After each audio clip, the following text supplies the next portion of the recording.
नमः सिद्धेभ्यः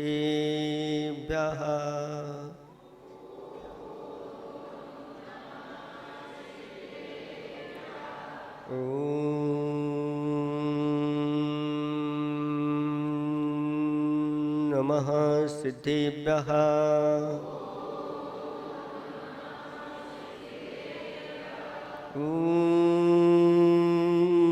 नमः सिद्धेभ्यः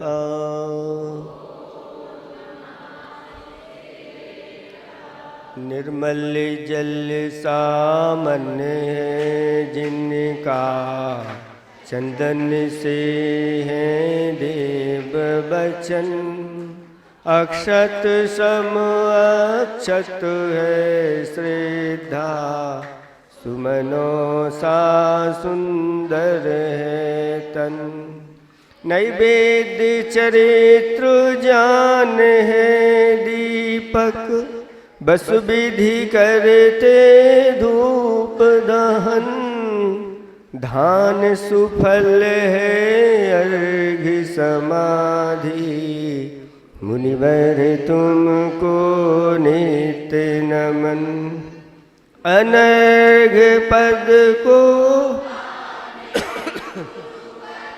मेरा अर्घ समर्पित है एक जीवन क्या सौ सौ जीवन गुरुवर तुम्हें समर्पित है ईश्वर तुम्हें समर्पित है।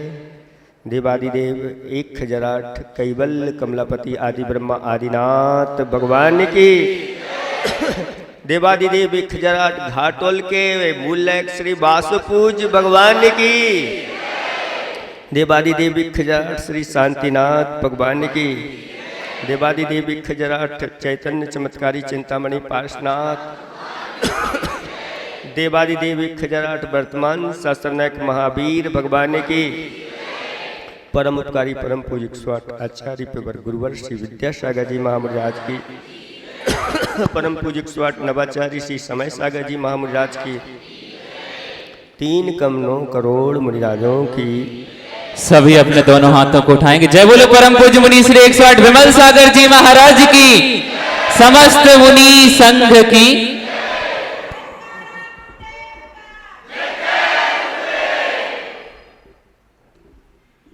धर्म स्नेही भव्यात्माओं आज का ये संयोजन पिछला चतुर्मास और वर्तमान चतुर्मास को लेकर के दोनों समाज के लोग यहाँ पर बैठे हुए हैं। चातुर्मास तो मिलता है लेकिन वास्तव में उस चातुर्मास में जो अपने जीवन का परिवर्तन होता है वही परिवर्तन एक दिन संसार के 5 परावर्तनों से ऊपर उठा करके और सिद्धालय में विराजमान कराया।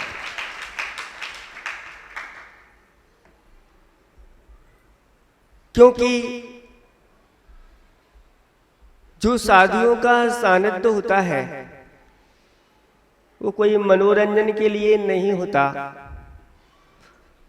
तनरंजन के लिए नहीं होता, वह तो निरंजन बनने के लिए होता है। और अगर ये बीज नहीं बोया अपने जीवन में तो ऐसे चातुर्मास तो मिलते ही रहते हैं, होते ही रहते हैं और हो जाता है। अपने स्वरूप का भान हमें अवश्य होना चाहिए। आचार्य जी ने एक दोहा लिखा है, जिससे बिछड़े जुड़ सकें रुदन मिटे मुस्कान और तनगत चेतन दिख सके धर्म वही सुख खान। जिससे बिछड़े जुड़ सके, किससे हम बिछड़े हुए हैं? हम निरंतर मिलते रहते हैं। किससे? अपनों से। किससे मिलते रहते हैं? अपनों से। लेकिन अपने से कब मिलते हैं? जिससे बिछड़े जुड़ सके, रुदन मिटे मुस्कान। ये अनादिकाल की रुदन मिट जाए और ऐसी मुस्कान आ जाए, तन गत चेतन दिख सके। इस तन के भीतर बैठा हुआ चेतन है वह दिख जाए। कैसे दिखेगा? चर्म चक्षुओं से, श्रद्धा की आंखों से देखो। श्रद्धा की आंखों से देखो, पत्थर में भगवान दिखे। अगर ये श्रद्धा नहीं है तो भगवान में भी पत्थर नजर आता है। अपनी अपनी दृष्टि है, इसलिए मनुष्य जीवन हमें क्यों मिला है, इसकी ओर हमेशा हमेशा दृष्टि बना करके रखना। अपनी पहचान करना।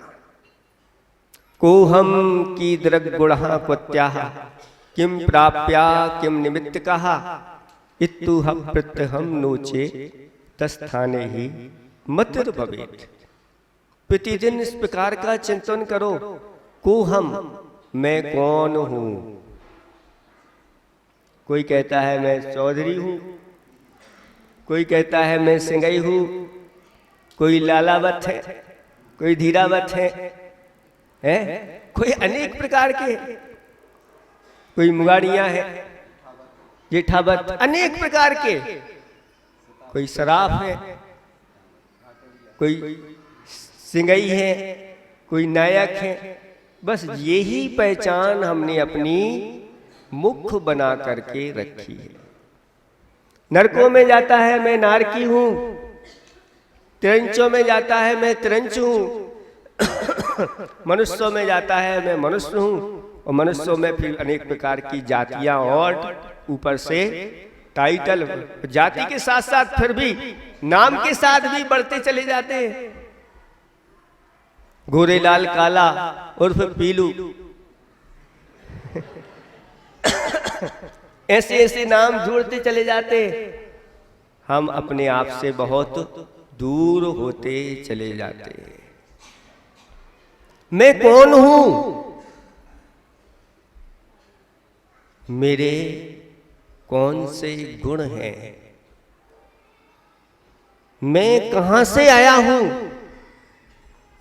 मुझे क्या प्राप्त करना है? उसको प्राप्त करने का उपाय क्या है? अगर ये नहीं चिंतन किया तो मति जो है वह अन्य स्थानों पर भटकती रहती है और पाप का संचय करती रहती है। लेकिन जब चिंतन करते हैं कि को हम तो सो हम, जो भगवान है वही शक्ति रूप में मेरे अंदर भी भगवान आत्मा विराजमान है। जब मैं भगवान हूं तो मैं क्या कर रहा हूं? भगवान तो ये सब नहीं करते, फिर मैं क्या कर रहा हूं?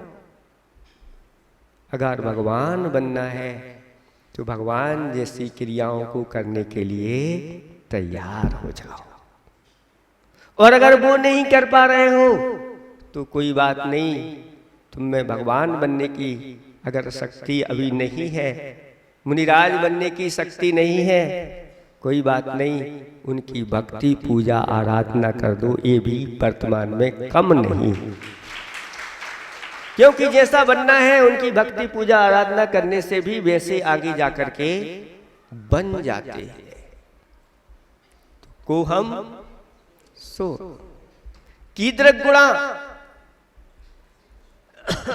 तो विद दिग गुणा, विद और दृग यानी ज्ञान और दर्शन हमारे गुण हैं। इस ज्ञान और दर्शन को निरंतर महसूस करना चाहिए कि जो जानने देखने वाला है वही मैं हूं। ज्ञान गुण के माध्यम से मैं जानता हूं और दर्शन गुण के माध्यम से देखता हूं। और अगर ये दोनों का अभाव हो गया तो चेतन नहीं रहोगे, क्षण हो जाओगे। मैं कौन हूं? नित्यम, मैं अविनाशी हूं। दिव्य दृष्टि से मेरा कभी नाश नहीं हो सकता। मैं पहले भी था, अभी भी हूं और आगे भी रहूं। स्वयं प्राप्या, मुझे अपने आप को प्राप्त करना है। निर्निमित्त कहा, उसमें बाहरी निमित्त तो उपचार रहते हैं, मुख्यता तो अपना ही उपादान कार्य करता है। इसलिए हे बब्बात्माओं, ये मनुष्य जीवन मिला है, इसकी सार्थकता अपनी योग्यता को परखने का है।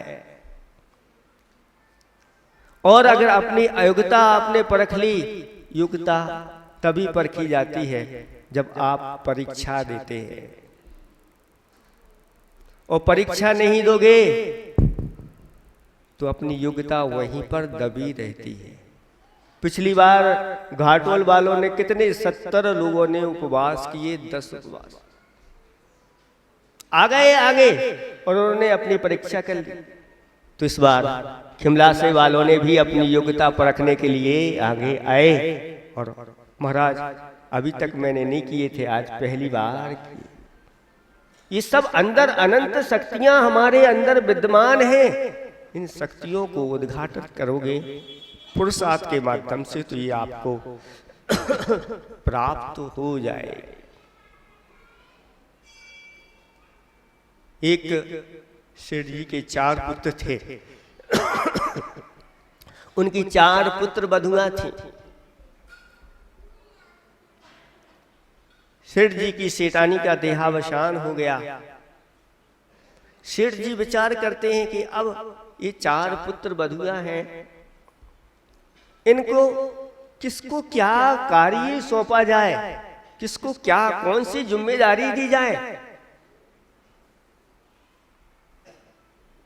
तो विचार आया कि क्यों ना इनकी परीक्षा कर ली जाए।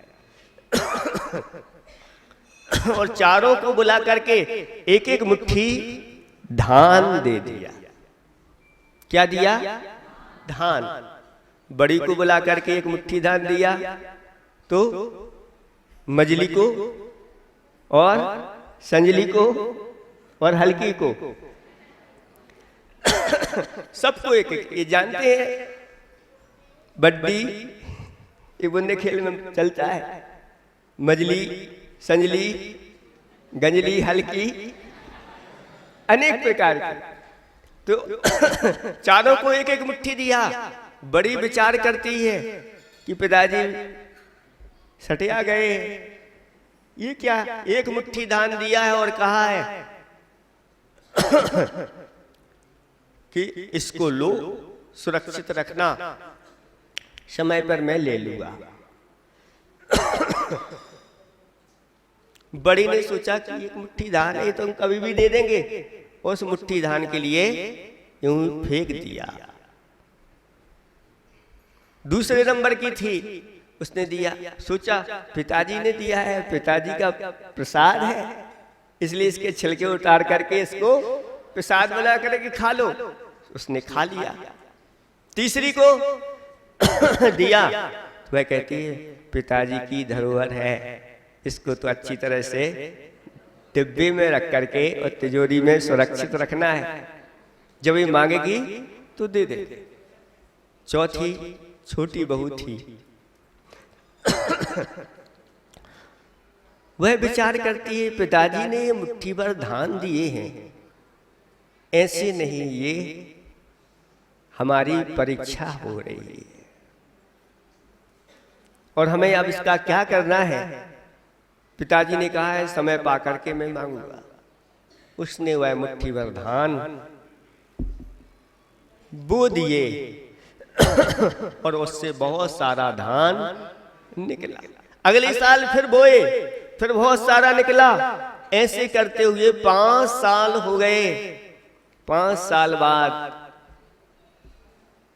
पिताजी ने कहा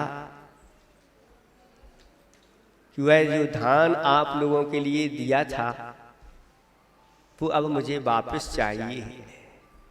बड़ी से पूछा कहाँ है वह धान? तो बड़ी कहती है उस धान का क्या करते, उसको तो हमने यूं फेंक दिया। दूसरी को बुलाया तो वह कहती है उसको तो हमने खा लिया। तीसरी से पूछा अभी लाते हैं पिताजी और सुरक्षित वह डिब्बे में लो, जितना आपने दिया था उतना ही। छोटी को बुलाया तो पिताजी से वह कहती है पिताजी अब ऐसे नहीं, वो धान तो अब बहुत मात्रा में हो गया है, आपको ट्रक भेजना पड़ेगा। गोदाम भरा हुआ है, 5 साल हो गए हैं। उस गोदाम में से जितना आपको चाहिए हो आप तो ले लो, देख लो। पिताजी ने कहा समझ में आ गया किसको कौन सा काम सौंपना है। बड़ी से कहा बुला करके, अब सबको काम सौंपा जा रहा है। बड़ी से कहा अब तुम्हें घर की सफाई वगैरह करना है, सफाई का काम तुम्हारा। फिर दूसरे नंबर को इसने तो खा लिए, रसोई का काम तुम्हारा। तीसरा जिसने सुरक्षित रखे थे उससे कहा अब तुम्हें तिजोरी की रक्षा करना। और जो छोटी थी उसके लिए घर की सारी जायदाद सब कुछ उसके लिए सौंप दिया। लो ये चाबियां तुम्हारी, अब ये सब कुछ तुम्हारा है, तुम इस घर की मालकिन हो। ये आपको बात समझ में आ रही होगी। ये हम सबके लिए है, ये मनुष्य जीवन मिला है, इसकी परीक्षा है। ये मनुष्य जीवन मिला है और अगर इसको आपने यूं फेंक दिया, पापों में लगा दिया, तो बस आगे क्या करोगे? ये उच्च कुल मिला है, ये उच्च कुल चला जाएगा। विष्णु में अगर आपने लगा दिया, खोटे कार्यों में इसको लगा दिया, ये चला जाएगा। या तो नरकों में जाकर के वहां की दुर्गंधित मिट्टी को खाना पड़ेगा, या फिर ट्रेंचों में हुए तो झाड़ू लगाते फिरो पूछ से, और अगर मनुष्य हो गए तो निंद कुल में जाकर के झाड़ू लगाना पड़ेगा। ये स्थिति बनेगी। और अगर हमने इस मनुष्य जीवन को पा करके सिर्फ खाने पीने में ही निकाल दिया तो जाकर के दूसरों के रसोइये बनोगे, ये दशा हो जाएगी। और अगर इसको हमने सुरक्षित रख लिया, कुछ किया नहीं, जितना है उतना ही है, तो कोषागार बन जाओगे, लोकपाल बन जाओगे, ये बन जाओगे। लेकिन इस मनुष्य जीवन को पाकर के अगर आपने धर्म की दिन दूनी रात चौगनी वृद्धि कर दी, पुण्य की दिन दूनी रात चौगनी वृद्धि कर दी, तो इसका फल तो आचार्य भगवंतों ने कहा ऊपर जाकर के स्वर्ग के अभ्युदय आदि सुखों को प्राप्त हो जाता है और आगे जाकर के मोक्ष को प्राप्त कर लेता है। इसलिए इसको पाकर के इसी धन में ही व्यर्थ। ये लोग सुनाते थे घाटोल वाले, दुनिया पैसारी पुजारी, पूजा करते नर और नारी, जग में पाप कपावे भारी। सुनो सुनो सुनो, ये इसलिए सुनाया है कि पैसे के पुजारी मत बने रहना, क्योंकि पैसा पाकर के जो उसका सदुपयोग करता है वही व्यक्ति समझदार माना जाता है, बुद्धिमान माना जाता है। और जो उसकी ही पूजा में लगा रहता है दिन रात, उसी में समय नहीं है।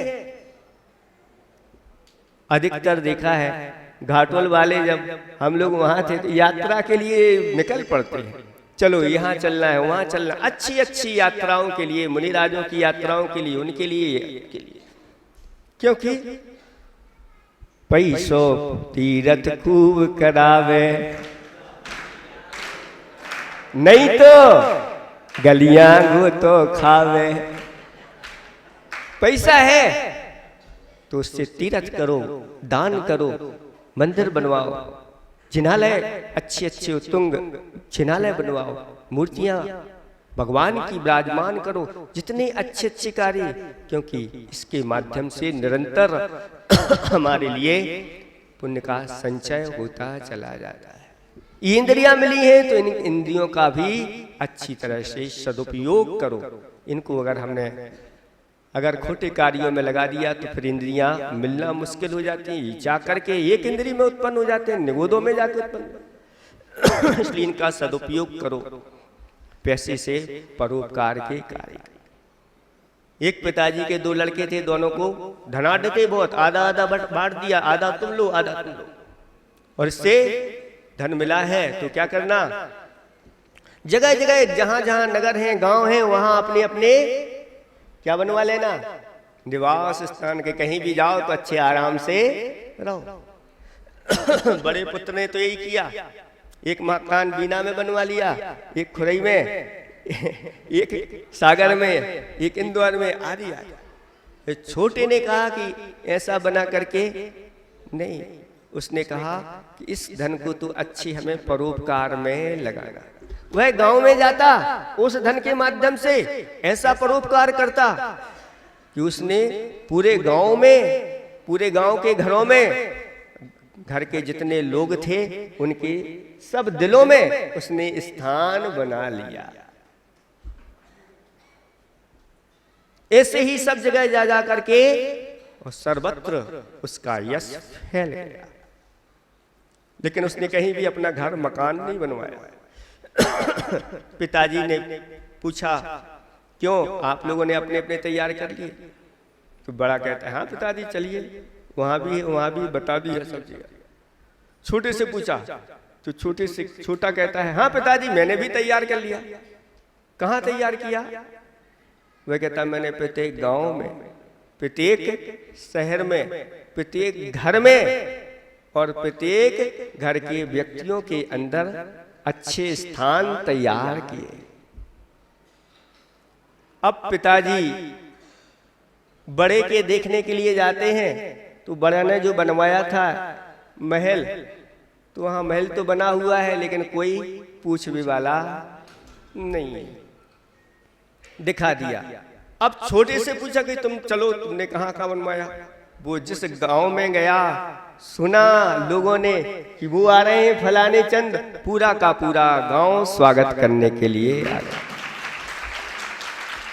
कोई कहता है हमारे यहाँ आज आपको नाश्ता आपको यहीं करना है, एक कहता भोजन हमारे यहाँ करना, वह कहता है हमारे यहाँ आपके लिए दूध आदि सब आपको यहाँ आराम करना है, इस प्रकार से करना है। समझ में आ गया कि धन का क्या सदुपयोग होता है, कैसे अपना स्थान बनाया जाता है। ये सब परोपकार के माध्यम से व्यक्ति बहुत ऊंचा उठता चला जाता है। इसलिए अपने अंदर ऐसे ही उदारता आदि के गुण आना चाहिए। अपने अंदर इस प्रकार की शक्ति विद्यमान है, बस जीवन में संकल्प करने की जरूरत। बस 2 मिनट में और हम समाप्त करते हैं, 10 बजने वाले हैं आपके लिए। एक साधक चट्टान पर बैठे हुए थे और एक व्यक्ति गया जिज्ञासु, उसने पूछा इस चट्टान से भी मजबूत कोई चीज है? तो साधक कहते हैं हाँ, इस चट्टान को जो है ना हथौड़ा है, लोहा है, वह फोड़ देता है, तो इससे मजबूत लोहा है। तो उसकी जिज्ञासा और बड़ी, लोहे से भी कोई मजबूत वस्तु है? कहते हैं हाँ, अग्नि है, लोहे को पिघला देती है। तो अग्नि से भी कोई पावरफुल चीज है? हाँ, पानी है, अग्नि को वह बुझा देता है। तो पानी से भी कोई पावरफुल चीज है? हाँ, बादलों को भी वायु तितर बितर करे। तो वायु से भी कोई जिज्ञासा बढ़ती चली जा रही है। हाँ, अंत में ये कहा कि इन सब से भी पावरफुल अगर कोई किसी की चीज है तो वह मनुष्य की संकल्प शक्ति है। संकल्प के माध्यम से ये सब कुछ बांधा जाता है। संकल्प पूर्वक जो अपने मन को बांध लेता है वह दुनिया को बांध सकता है, वह दुनिया को जीत सकता है, तीनों लोगों का नाथ बन सकता है। इसलिए आप लोग यहाँ पर सभी उपस्थित हुए हैं। आपकी थोड़ी बैटरी चार्ज करना थी, बहुत दिन हो गए थे ना।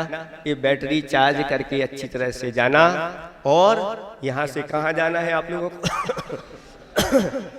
है सागर जाना है, और सागर से खजुराहो का भी सुन रहे हैं। वहाँ बड़े बाबा के यहाँ जहाँ जहाँ जाओ वहाँ भगवान के लिए और बड़े बड़े महाराजों को हमारा नमोस्तु कहना और अपनी अपनी भावनाएं रख देना। हमारी तो भावना है कि सबकी भावनाएं पूर्ण हो, सभी लोग अपनी अपनी भावनाओं के अनुसार। और आप लोगों के लिए इस बार घाटोल वालों के लिए भैया जी यश भैया मिले, तो खिमलासा वालों के लिए यहाँ अभिषेक भैया मिले, और टिंकू भैया तो अपना है ही, और पीयूष भैया वृत्ति में निरंतर लगा रहता है। और एक और ये देखो आपको दिख रहे हैं, ये अमित भैया हैं भोपाल वाले। जब हमारा भोपाल में चातुर्मास हुआ और जब हमने वहाँ उपवास किए तो इन्होंने ऐसा अंदर ही अंदर संकल्प कर लिया, जब महाराज इतने उपवास कर सकते हैं तो मैं परूसर पर में क्यों नहीं। तो उन्होंने वहाँ 11 उपवास। हमने कोई प्रेरणा नहीं दी कि तुम्हें 11 करना है। एक मौन पूर्वक रह करके मंदिर में रह करके और 11 उपवास किए, तभी से अभी निरंतर इनके चल रहे हैं। अभी 11 उपवास कर करके ये आए हैं, मौन के साथ साधना करने वाले। ऐसी ये प्रेरणाएं आपको संतों के माध्यम से, भगवंतों के माध्यम से मिलती रहती हैं। अपने जीवन को आप सब उज्जवल बनाएं इन्हीं भावना के साथ। अहिंसा परमो धर्म की जय बोलो श्री विमल सागर जी मुनि महाराज की, समस्त मुनि संघ की। 1 मिनट सूचना सुन लें। 24 से 28 सितंबर तक स्वर विज्ञान भक्तांबर हीलिंग